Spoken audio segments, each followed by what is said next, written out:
What's up? This is Bloody Bill, a.k.a. Billy Pond, a.k.a. Notorious P.I.G. out here in Waste, Texas. I'm the director, writer of such classics as Dollboy, Circus of the Dead, Mr. Fister, and Two Guys in One Cup. And you're listening to 30 Screams or Less podcast. Come get you some.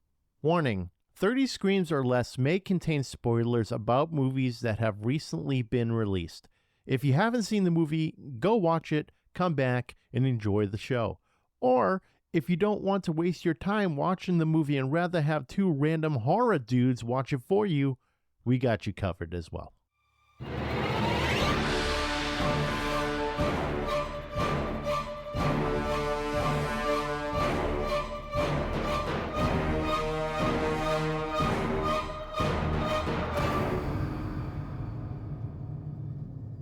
Welcome everyone to 30 Screams or Less, a horror movie podcast where we review horror movies in 30 minutes or less. Today's movie we're going to be talking about is Strange Darling. It's written and directed by JT Mollner, starring Willa Fitzgerald as the lady and Kyle Gallner as the demon. Plot of this movie is nothing is what it seems when a twisted one-night stand spirals into a serial killer's vicious murder spree. But before we get into it, Corey, last night I was looking in the mirror and you know what? My beard was looking gnarly. And I said to myself, I can't look like this. I got to do something. So I decided to break out Beard Octane's beard wash and conditioner along with their beard oil. And dude, my beard looked amazing. I'm glad you turned me on to Beard Octane. Yeah, of course. Like I said, I've been using their products for years and I can vouch for them. And whether you're pounding IPAs or chopping wood, you got to look your best. Visit beardoctane.com and use the code 30screams10 at checkout for a 10% discount. It helps us. And like I said, the products are absolutely incredible.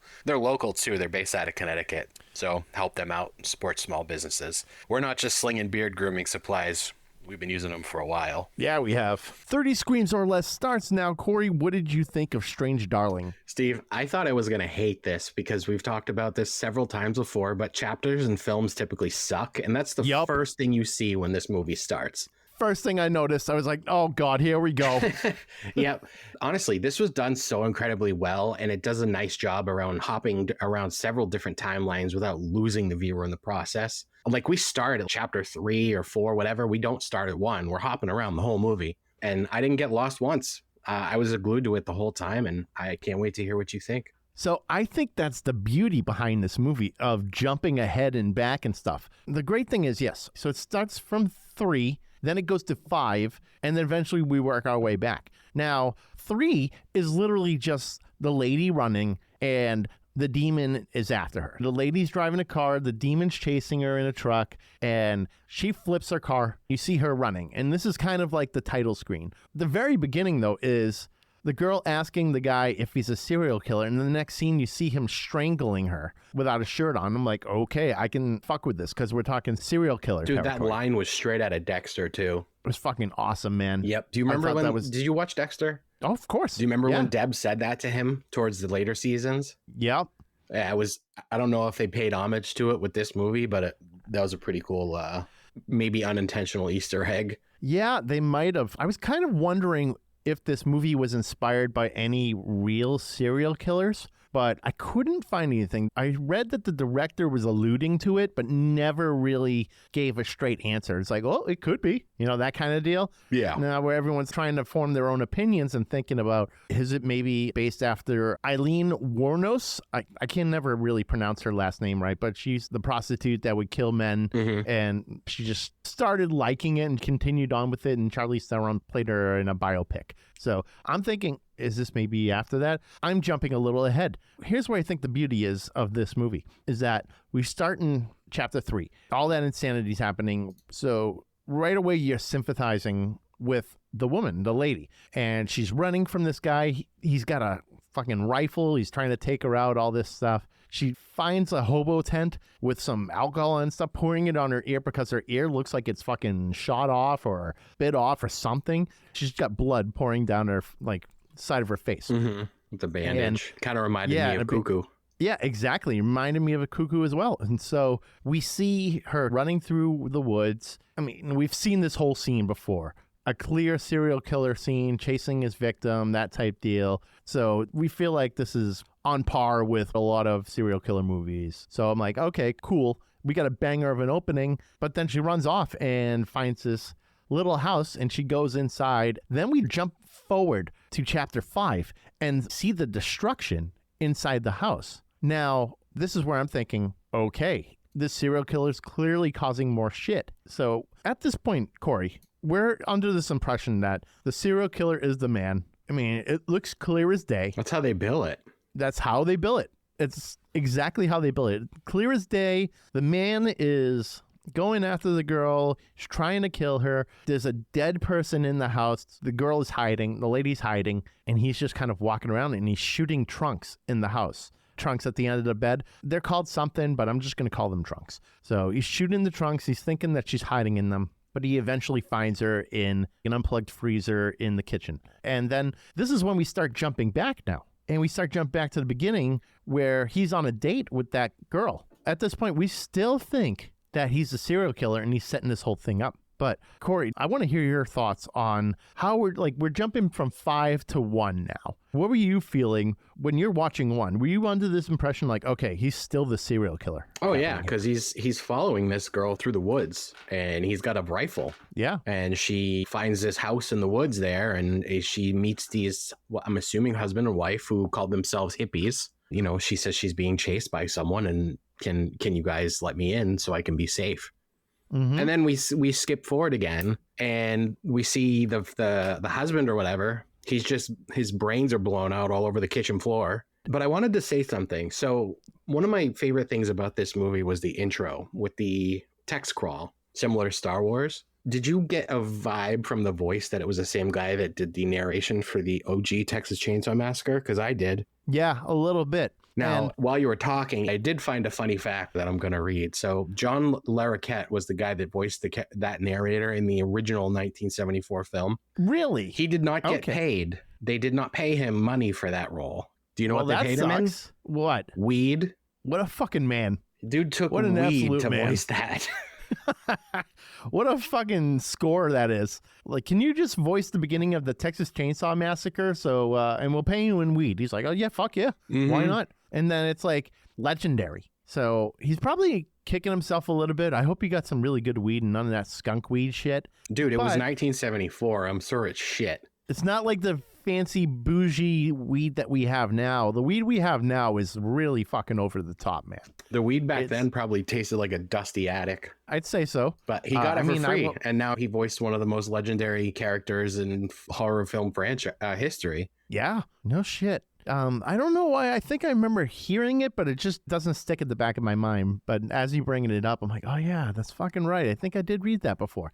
It's such a cool story just to be in such an iconic movie and not even getting really any credit. Just smoking weed. That's what you got out of that. So whatever. But I kind of got that impression with the scrolling of like talking about like a serial killer, and this is about the story of the rampage that happened. Yeah, the voice sounded exactly like John from that original movie, and it wasn't at all. You know what I noticed that was interesting about this movie? I was looking at the cast, and Giovanni Ribisi is one of the voices in it. Mm-hmm. What voice was he? He's listed his voice from obviously in the IMDb, but I was scrolling down a little further. Primarily known for his acting roles, this film marks Giovanni Ribisi's debut as a feature film cinematographer.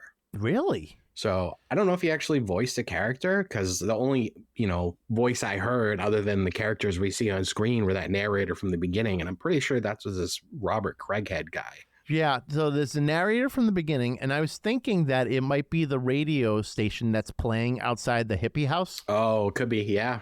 So maybe he's one of the people on the radio and he's talking with another person, but I couldn't tell it was him. But I also wasn't focusing on like the two people talking on the radio. I was focusing on what's happening, which is lady going into the house and like asking for help. And I'm looking at this house, man, and immediately I was getting Texas Chainsaw Massacre vibes. Oh yeah, it looked like the family's house. Yeah, it looked very like the family's house, very backwoods, very isolated, that type deal. And when you have like the fucking speakers around like that, you're thinking there's going to be some sort of crazy family happening. But really, it was just two older people who make a weird ass breakfast on Sundays. Jesus Christ, man. That guy should have had some eggs with his butter. Oh my God. He had a whole stick of butter that he put into a pan and made eggs with it. That is just straight up like, I know you can deep fry eggs. That's fine. That just seems like a cholesterol overkill.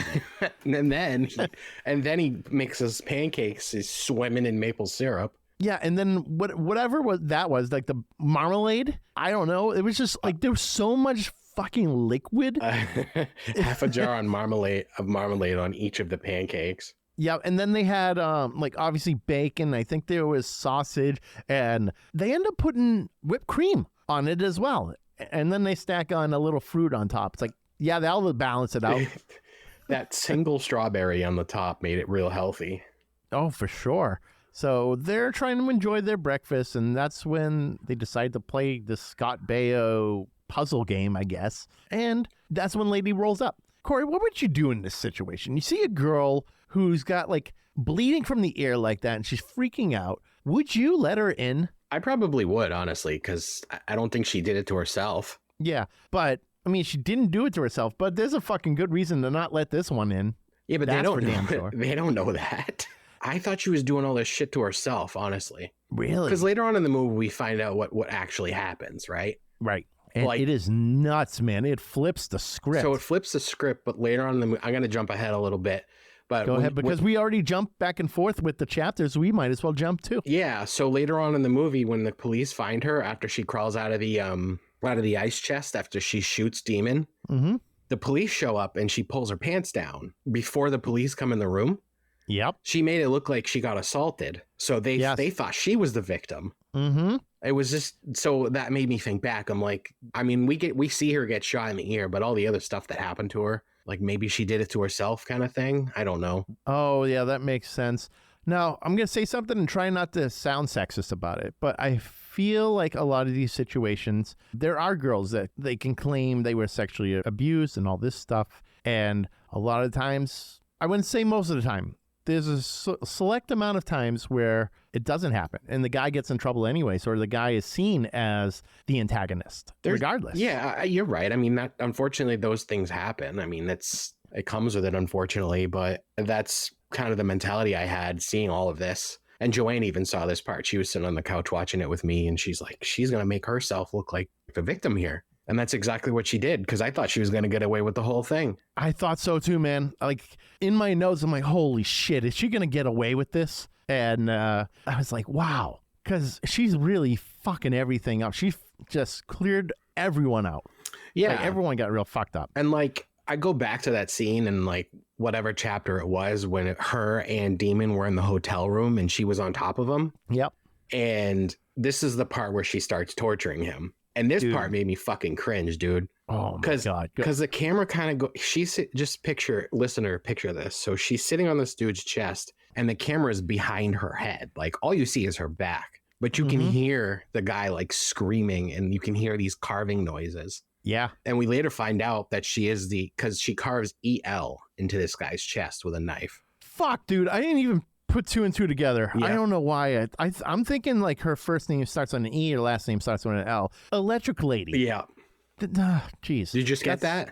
I just got that now. I don't know why I didn't pick it up. I'm glad I can enlighten you. Yeah, thanks for enlightening me, dude. This scene, like, we're going back to, let's say, I think chapter 1. This is where they're doing all the sexual stuff. So they're in the car. She asks if he's a serial killer. The way he responds, it makes it seem like, no, he's not a serial killer. But then when they get into the hotel room, we go back to that scene where he's choking her. And it turns out she's into some real fucked up stuff.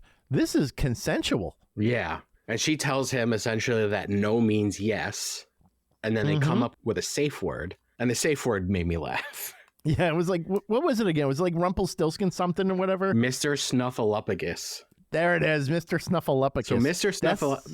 Snuffleupagus is the only thing you're allowed to say to make whatever's happening stop. Yeah, yeah. And this girl, man, she was wild because she would do that shit And it's kind of crazy because he started going a little harder because it seemed like, what the no means yes for her. And the only safe word is no, that's it. We're done. So he was starting to escalate and he was starting to get crazier. And you're still thinking that he's the serial killer. But then there's instances where you're like, okay, I'm not buying it because the way he's acting, like if he was a true sadist serial killer, he would have just kept going. He wouldn't have stopped. So as soon as she said, Mr. Snuffleupagus, he stopped. Serial killers wouldn't do that unless they were like falling in love for some reason. Now that's happened before. I mean, Ted Bundy even had a serious girlfriend. I mean, they all have some sort of wife or a serious girlfriend. So it's not out of the ordinary for a serial killer to be in a relationship with someone. So I'm thinking, all right, maybe they're falling in love in a weird fucking way and they're both just twisted. And I was also thinking that maybe they're both doing this craziness. Like maybe it's a sex thing where they hunt people down, because I wasn't putting the two together that was the same lady that was being chased later on in the film, because she was wearing all sorts of different clothes. The hair color looked different and everything. I didn't think it was the same person. Her hair color changed like 3 times throughout the movie, I think, right? Yeah, well, there was the lighting, which didn't make it seem like she had blonde hair. It made it look like she was a brunette. So I'm thinking, is he spending time with a brunette who then put on a wig and they're fucking around and they're psychotic? And I didn't know if maybe later it was going to escalate into something like a deadly 3-way deal. They're like, maybe we should fucking hunt someone down and kill them and have sex with them. I don't know. My brain is fucked up. I think weird. So that's kind of what I was thinking too. There's a lot of scenarios that are running through my head, man, watching this movie. Yeah, and then there's that one scene where she gives him the bag of what we thought was cocaine, and then he ends up doing it and then starts tweaking out. We're like, wow, they're just, trying to have a good time at this hotel room. No, she made him snort a whole bag of ketamine. Dude, crazy. Yeah. But I want to take a little step back, like a scene before. So they stop doing sex, and then he's like getting to this point where it's like, all right, what the fuck do you want? Because she keeps like stopping and going. It's like she's fucking with him. And then she's like, do you party? And that's when she breaks out the cocaine, and part of it's ketamine for him. So they start trying to do stuff again, and she just cuts him off, and he's like, all right, this is fucking ridiculous. I'm done. So he throws his clothes on. She goes to the bathroom. He walks out, and that's what we think is happening, is that he's just fucking gone. And who knows? Maybe he ends up hunting her later on. But then we see him on the ground because, okay, you know what? I'm going to take another step back. She's in the bathroom. She pulls out a knife and a stun gun. I'm like, oh, fuck. This is getting real weird now. This is getting really weird. Is this is going to even escalate more sexually? Or are we seeing a prelude to her actually being the killer? Still don't know. But we go outside and he's crawling and he's got foaming from the mouth, all this stuff from the ketamine. She drags him back in. And now we're getting to that point where she's sitting on his chest carving the EL. And I think at that point we start hopping forward. Well, she carves him up and then she starts hitting him with the stun gun.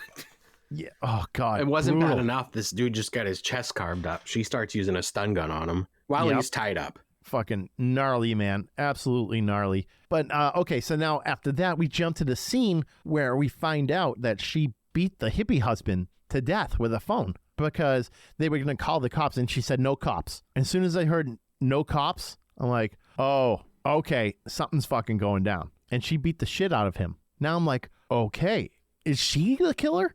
Like, what is happening?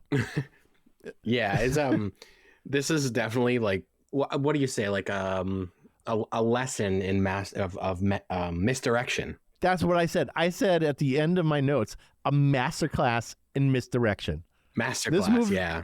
Yeah, a masterclass in misdirection. This movie is essentially a magic trick. Mm-hmm. Yeah, for an hour and a half time, it's just, if you're seeing it for the first time, you can't even predict what's going to happen because they're just hopping between these chapters. And maybe, I think that's why the director might have done it, because you can't put anything together in this movie. No. There's no people, you don't have these people out there who can predict the end of a movie. There's no shot you can do that in this.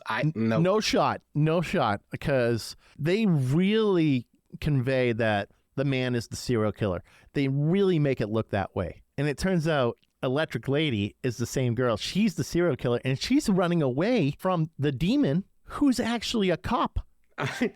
Which she finds out later after she kills him. Yeah, she finds out after she kills him that he's a cop. She like opens up his wallet and is like, oh, fuck. You know, because he made a call to his police friends to come by. So we start seeing all this insanity. The reason why her ear was fucking blown off, man, is because somehow in that ketamine stupor, the demon cop, he manages to take his gun out before she's about to clearly stab him, shoots her in the ear, and then she runs off basically half nude. And because I don't want to sound like I'm being sexist, but because she's like a woman, a lot of people are more apt to be, oh, what happened? What's wrong? What, like, are you okay? Very sympathetic to her. And I think that's the beauty of her being a serial killer, is that people are going to assume that she's not a killer and that she's just a normal girl who's in distress, that type deal. It's like a wolf in sheepskin. You know what I mean? Oh, yeah, for sure. That's exactly what it is. She's a wolf in sheepskin, and she's conveying that approach of damsel in distress,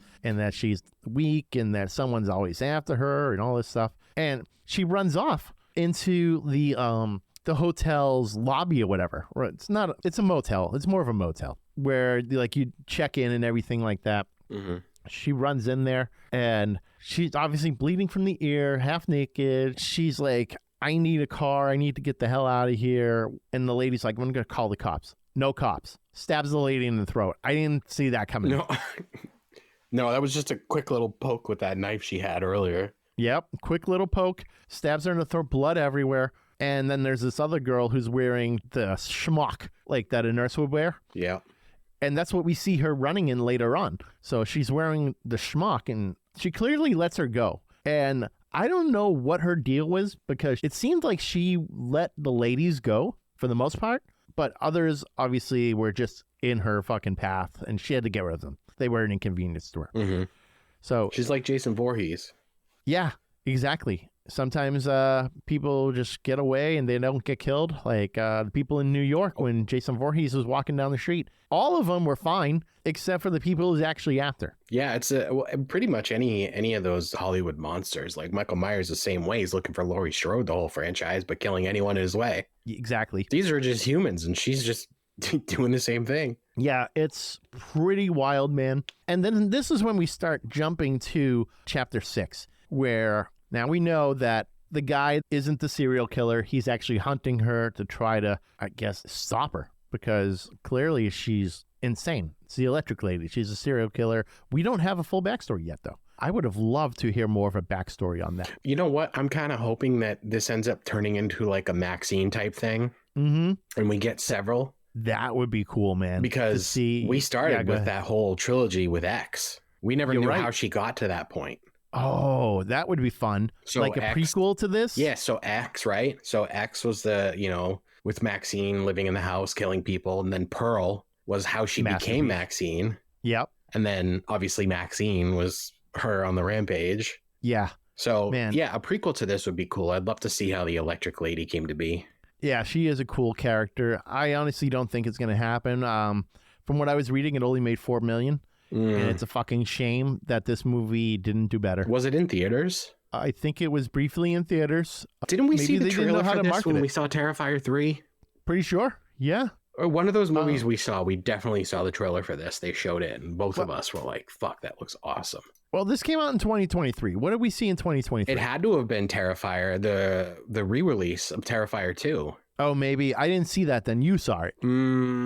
Maybe it was Winnie the Pooh then? I don't know. I know I saw this trailer in theaters in one of those movies we went to. Yeah, I feel like I remember this. Like, we were at the theaters. I feel like I remember seeing this as a trailer. Like, now that I'm thinking about it, like, you and I have only been to a few movies. And if we're both remembering it, it probably was there. So this movie, I think it kind of had the whole menu deal. You know how the menu, they didn't really know how to market it, so it didn't do well. Yeah. And then when it went on streaming on Max, it fucking blew up the internet. People were talking about it like crazy. And I don't think it was given a fair chance. And not to mention, it's not on any streaming services at the moment where you don't have to pay for it. Like, you don't have to rent it. I bet if they put it up on some sort of streaming service, it would probably blow up. Yeah, probably. So speaking of movies that are, I just bring this point up here. So speaking of movies that are told, the story is told out of order. Have you ever heard of the movie Irreversible? I've heard of it, yes. So I've seen it, it came out a while ago. I watched it when it came out, but basically the movie starts from the end credits and it plays backwards. Nice. So similar to Memento. Similar to this, but I'm wondering if there's a because Irreversible, I think it's either Screambox or Shudder. They just released a new version of it, a remixed version that starts from the beginning and goes to the end. Huh. So I'm Why would they wondering do that? if there's a copy, maybe out there, there's a version of Strange Darling that's told in order. Yeah. Would you watch it? I would watch it, having known how it all ends now, but I don't know if I would want to watch it. I would want to see that version of it first. Right. See, it's basically Star Wars. You don't watch them in the order they came out. Exactly. You watch them in the order they're intended. Right. So, I mean, I would watch it. I would check it out, but I don't think it would have the same allure as this one does. You're right. Because with the jumping between chapters, that's the misdirection that's happening. And we just constantly are thinking the man is the serial killer the whole time. He's the demon, but no, she's technically the demon. Mm-hmm. And she's the electric lady. She's the serial killer. So we get back to that scene now where he hunts her down. He shoots the freezer. He shoots the freezer that she's hanging out in, hiding from him. And then he ends up handcuffing her. And now we're like, oh, good. He fucking got her. He goes and makes a phone call, and his police pals are on the way to help out. And we think she's fucking done for at this point. That shit's over.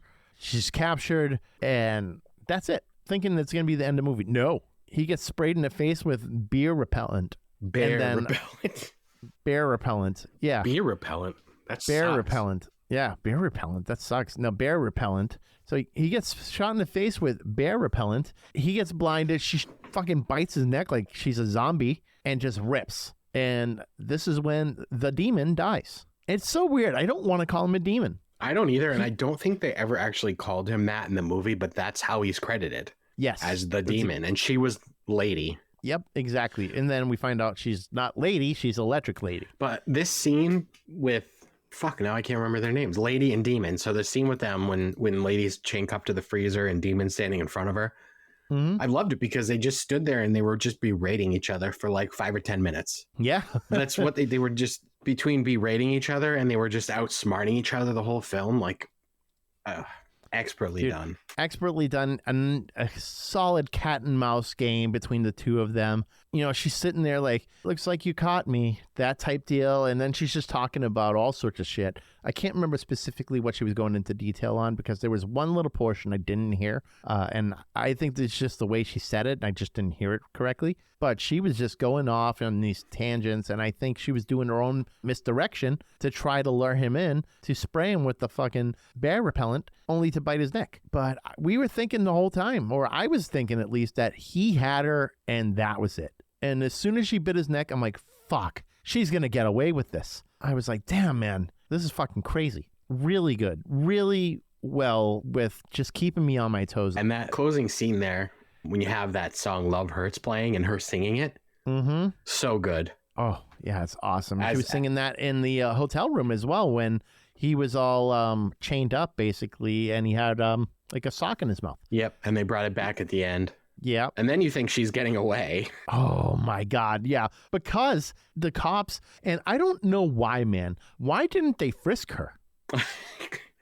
She's just fine. She's got a gun in her sock. Yeah. The male cop. So there's like the male cop and the female cop. And the female cop is like, she's injured. We have to help her and all this stuff. The seasoned male cop is like, we don't even know if she's the killer or not.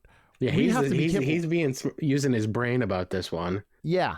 He's using his brain, which coincidentally gets sprayed all over the front of a windshield later on.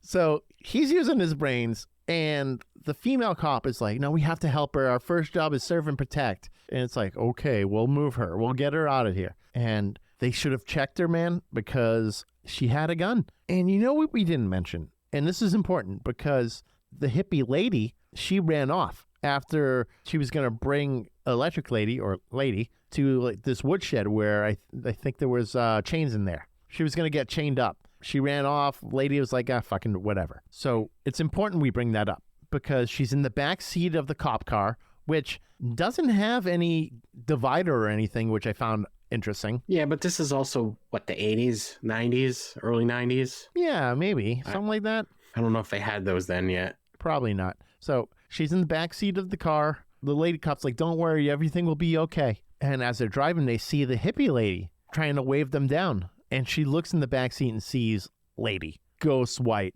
bullet to the head. And then she points it to the cops like, fucking drive. Oh, like, yeah.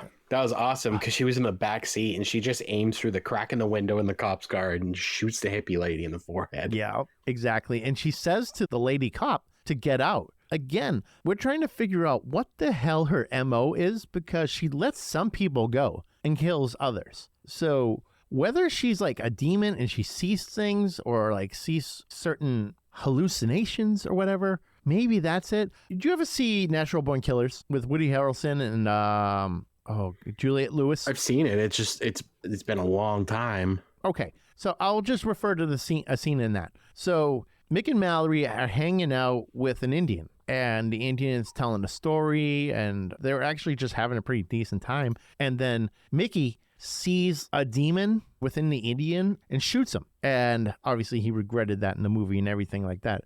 Now, I'm almost thinking, is that the kind of same deal here? That she thought she saw a demon within that cop and blew his brains out after they were stopped later on? Because you saw some sort of flash happen, like a red flash, and then the gunshot. That's what I noticed. I didn't know if you picked up on that. No, I didn't actually. You didn't? No. Okay. Again, a lot of stuff in this movie that easy to overlook. Shit, I missed the overlooking of EL on the chest. Like, I knew it said EL, but I didn't know if it was like her name because they never discussed names. Well, yeah, and I mean, at the time, you're kind of trying to figure out what her name might be because this is before we knew of the Electric Lady. Exactly. And you Yes. kind of have to, I don't know why, my memory is shit, so I don't know why I remembered that EL she carved into the chest was most likely Electric Lady. Yeah, good call on that. My memory's not all that great, but I know my memory's really good when it comes to taking notes after a movie. It is good. Thanks. So she blows the cop's brains away, just all over the windshield. She gets out and she starts walking down the street and she sees a car coming. Now she's again playing the damsel in distress. And this lady shows up. I'm thinking like, oh, she's going to fucking shoot her and take the vehicle and she's going to get away with this. But instead, the lady helps her get in the vehicle and sits her in the passenger seat and starts driving off to go to like the hospital, right? And lady pulls a gun and is pointing it at the person that picked her up. I'm going to say Electric Lady at this point because now we need to like differentiate. Electric Lady gets shot by the other lady that's trying to drive her to the hospital. So the lady takes Electric Lady's gun and then you just see the like kind of the fade to black and white, which was very cool at the beginning. I thought the movie was going to honestly be in black and white. I wasn't sure. But yeah, we start seeing it fade to that black and white color and then eventually end scene fade to black. We don't know if she dies or anything. I don't know. We just know she's like passed out pretty much in the passenger seat. This scene with her essentially bleeding out was so long. It was, and it man. was powerful because it was just Electric Lady sitting in the passenger seat of this truck suffering because she's been fucked up throughout this whole movie. Oh man, yeah, she's real messed up, kind of like Cuckoo. Yeah. Like just damage all over the place. Yeah, and now she's literally just sitting in the front seat of this truck, essentially bleeding out on the seat. And I swear this was like 10 or 15 minutes. I'm probably exaggerating, but it felt like it because the camera's just looking at her suffering. Yeah, you can see her just grimacing and shaking a little bit. Mm-hmm. And I'm just like, man, that is well acted. Yeah. To just be like just a single shot camera on her the whole time, because that's a one shot deal. Oh, yeah, There's absolutely. no editing. Yeah, there's no editing on that. That's one shot. So just you see her that whole span of time just acting out pure pain from the bullet wound to the stomach. And I just thought that was this such amazing acting just on that part alone. But overall, the whole entire movie, well acted from everyone involved. No one seemed like they didn't fit. Everyone seemed like they needed to be in that movie and they played the fucking parts to like the best of their ability. And I thought it was great. I thought it was absolutely great. But yeah, that scene was powerful. So I would love to know, like, if she ended up going to the hospital, they fucking patch her up and then she goes to jail, or is she dead? We don't know. So this is what's going to happen, Steve. We're going to get a prequel on how she became the Electric Lady, and then we're going to get a sequel on what happened after that truck ride. Yes. We need to see that. Let's make it happen. Let's use our powers of if we put it out in the universe, it's going to fucking happen. Yeah. We got to make this happen, man. I would love to see this as a trilogy. Yep. JT Mollner, if you're listening to this, I know you are. Pay us. Pin me, pay me. Oh, man. Yeah, I would love to see a trilogy of this, just to see everything that led up to it or everything that's going to happen after, because I'm invested. Yeah. I'm really invested in this. Has trilogy written all over it. They could do the Maxine's thing just like it. Yeah, they basically started in the middle of this character's story. Yeah, it started really, well, could be the middle depending on what's going to happen after. Because if she dies, then this could be really just the second half of her life. We would love to see the whole build-up, how many victims she has to get to the point of being known as the Electric Lady. Like, how many people has she killed? Do we know? We don't know. We just know that in order to be a fucking serial killer and get a name like that, it's got to be 3 or more. Yeah, I learned that on Dexter the other day, actually. Well, 3 kills, 3 or and more. Then you're, 3 or more, and you're considered a serial killer. I think at that point, that's when they start nicknaming you, because it's just easier sometimes, because you don't know. You just give them a moniker, and that's who you're looking for the whole time, is this particular person. And that's like any fucking serial killer that hasn't been caught, like Zodiac. No one's given Zodiac a name because Zodiac's never been found. Allegedly. There's people that say that they have an idea of who it is or whatever. I mean, shit, Jack the Ripper. We don't even know if his name was Jack. Why is his name Jack the Ripper? Wasn't there someone that came out either last year or the year before that said they were Zodiac Killer's nephew or something? Yes. Okay. Yes, I heard about that, but you got to take that with a grain of salt. He's looking for a Netflix payday. Exactly. He's looking for a Netflix payday, and there's a lot of people that will do that. There's a lot of people that will say shit just to get their 15 minutes of fame and get on TV. There's no fucking rhyme or reason for it, because if you get called into the police, now you're trying to say all this shit. Now you're saying false information, and that's just going to get you in trouble. Mm-hmm. Some people do that, man. It's fucking weird. It doesn't make any sense. But people want to be in the spotlight so bad that they'll fucking damage their whole life to do so. And that's what that guy sounds like he's doing. But all these serial killers, they get these monikers because they need to have a name to what the fuck is happening. You know what I mean? Mm-hmm. It just makes sense. You know, to warn people, you throw a fucking name out there like that. Now people are scared shitless. Zodiac, BTK, all these names. They didn't know BTK's name was for a very long time. That pisses me off because did you watch Mindhunters? Oh, don't get me started. I was going to say, because they teased the BTK thing and then it's never going to happen now. Oh, my God, man. It upsets me. It really upsets me that we're not getting one more season of that show. We got cock-blocked. Yep. We got so cock-blocked. Yeah, they have no interest in making another one. Oh, it's so stupid. God. Why would you tease BTK and then just fucking end the show? Man, it was such a popular show. I don't know why Netflix just pulled the plug on it. I heard stories about the director didn't want to make the series anymore, or I guess it was all filmed in like Philadelphia, man. And it was like cold and dreary and he didn't want to do that shit. Yeah. That's what I heard. I mean, I was reading articles, but again, got to take that with a grain of salt because it's rumor mill shit. We don't really know.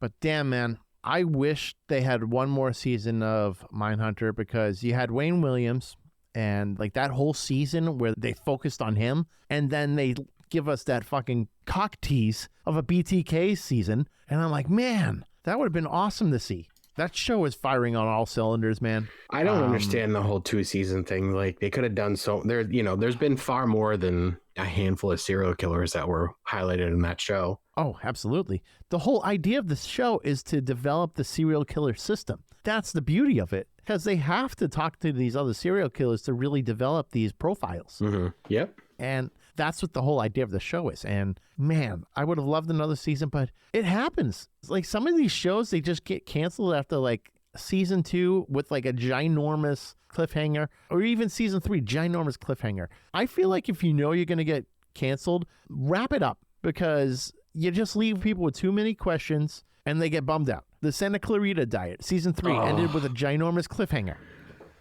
Oh man, that hurts too, doesn't it? That was a great show. Yeah, that was such a fun show. I mean, you have a zombie Drew Barrymore. What's wrong with that? The whole show was hilarious and violent as anything. Mm-hmm. It was great. Yeah, Timothy Oliphant, and I can't remember what the son's name is, but he's in everything. Yeah, he is in everything. Like, he was in The Righteous Gemstones. Mm-hmm. Yeah, he was awesome. Whole cast was awesome. There wasn't one person I didn't really like that didn't really serve no purpose in that show. You know what I mean? Yep. Yeah, they were all great. So, season 3, ginormous cliffhanger of Timothy Oliphant getting bit by Drew Barrymore. And then it ends. Fuck. Then it ends. No, never again. We don't get to see anything else. Nope. The wrestling show. Heels. Did you watch it? I didn't watch the second season because I knew it got canceled, and I watched the first one, but no, I'm not caught up. So don't watch it because, again, cliffhanger to all cliffhangers of Steve Amell's character getting paralyzed in the ring. Spoilers. Thanks, Steve. You're not going to watch it. You love spoilers. This whole podcast is a fucking spoiler. Well, now we're talking shows that are fucking ending. They brought Heels back to... Did you know Heels is on Netflix now? Yeah, that's where I watched it. So Stephen Amell was saying that if Heels has high numbers on Netflix, then he thinks they'll greenlight a season 3. Netflix will do it. That would be cool. I mean, it was like front and center when I pulled up Netflix for like a little while. So I don't see why they wouldn't invest in a season 3, but yes, it all depends on numbers. But back to the movie. And yeah, we have to go back to this because we fucking went off the rails for a little bit talking about TV. We did. We're at like an hour already, and we haven't even gotten to our final reviews. Fuck, dude, you're right. You had a lot of editing to do. I know. Oh, it's going to take me a fucking hot minute to edit this thing. So I think we should get into it because we already did our end scene, Fade to Black, and whatever. Corey, what do you give Strange Darling? This is an easy 5 out of 5 for me. I love this movie so much. The chemistry between the demon and the electric lady was something I've never seen before in a film. And the misdirection with the lady being the serial killer the whole time is absolutely wild. Willa Fitzgerald and Kyle Gallner did so good playing these two characters. I will admit, though, because we get that warning in the beginning of the movie that the entire film was shot in 35 millimeter. Yeah. I still have no idea what 35 millimeter is. It looks exactly the same to me. The score was amazing, and I love the lighting and pacing of the film. That whole chapter thing and out of order just added such a really unique touch to this movie. I'm just mad it took me so long to watch it. I'm a little disappointed myself as well. I feel like I should have saw this way sooner, but I didn't hear enough about it. I heard like a couple like reviews saying it was like, you know, for like trailers like X amount on Rotten Tomatoes and all that shit, right? I saw that, but I didn't really dive into the movie after that. Yeah, I mean, this has been on my watch list because I keep a watch list on Letterboxd, and I just haven't got around to it. And then, you know, we were trying to decide on a movie for this week, and I was like, hey, let's do this. And man, I'm glad you recommended this. Yeah, this ended up being, I didn't think it was going to be in our wheelhouse for the podcast, but I definitely think it is after watching it. I think so. I mean, serial killers, it makes sense. Serial killers they're always in horror movies. Always. Mm-hmm. So it makes sense to have a movie we're reviewing that involves serial killers and lots of people dying. So it makes absolute sense for us to do this. I'm so glad you actually recommended this movie because I loved it. Same with me. Gonna go with a 5 out of 5 on this one. This was a goddamn masterpiece in misdirection. The whole time we're thinking the killer is the man seen at the beginning, but it was really the girl or the electric lady the whole time. She was absolutely psychotic, and I definitely did not see her being the antagonist of the movie, which with the whole chapter layout that we've talked about before, that I primarily don't like because I feel like it breaks up the flow, in this case worked out in its favor. So acting was amazing, especially when she's trying to use the fact that she's a girl to paint a picture that she was sexually assaulted. Score was great, great tension the whole entire time. Loved the crazy amount of twists, and overall, well-directed movie. I mean, it took us a little while to get to it, as we were talking about. And from what I was actually seeing, it makes sense this movie got a 95% score on Rotten Tomato by the critics. Does it actually have that right now? 95%. Damn, okay. That's I don't ever look at insane Rotten Tomatoes.